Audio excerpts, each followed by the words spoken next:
දැන් අපි දන්නවනේ දැන් ගොඩක් නැචුරලිම අපිට යන්න පුළුවන් නම් ගොඩක් හොඳයි. ඒක අපි දැන් ලෝකෙත් තහවුරු කරලා තියෙන හෘදේ වස්තුවේ තියෙන ප්‍රශ්න තියෙන අම්මා කෙනෙකුට අපි අඩුවෙන්ම තමයි මේව කරන්නේ ඉන්ටර්වෙන්ෂන් කරන්නේ. ඒ කියන්නේ මොකක් හරි අපි දැන් එයාට දින දක්වාම යන්නත් පුළුවන් කිසි ගැටලුවක් නැතුව. නෝමල් හම්බෙන එක තමයි ගොඩක් හොඳ. මොකද අපි සීස ශල්‍ය කර්මයකට ගියොත් හෘදේ වස්තුවේ තියෙන අම්මා කෙනෙකුට දෙකක් සීස එකේදී වෙන්න පුළුවන් නෝමල් ඩෙලිවරි එකට වඩා. එකක් තමයි රුධිර වහනය වැඩි සීස එකේ නෝමල් ඩෙලිවරිට වඩා.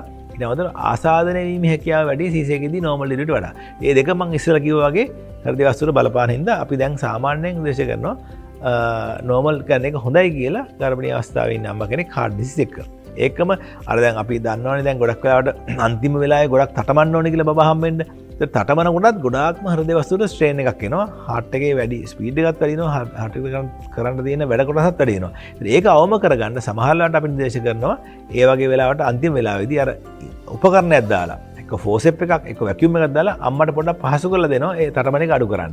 ඉතින් ඕවා තමයි අපි සාමාන්‍යයෙන් හෘදේ වස්තුවේ සම්බන්ධ දින අම්මා කෙනෙකුට රැක බලා ගැනීමේ ක්‍රම සහ කරන විදිය.